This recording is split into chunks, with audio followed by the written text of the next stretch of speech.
Let's solve one beautiful math question in the easiest way. Ready? But before we start, try this question in your mind.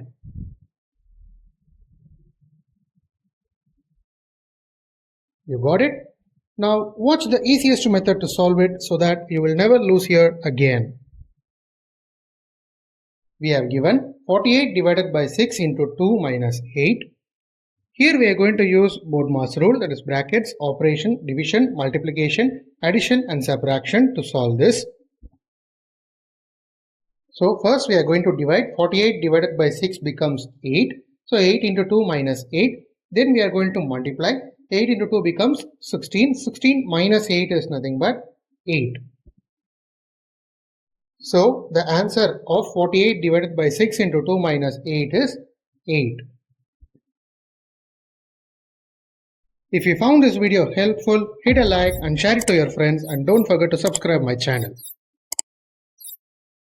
Thank you friends, we will meet in a new interesting video.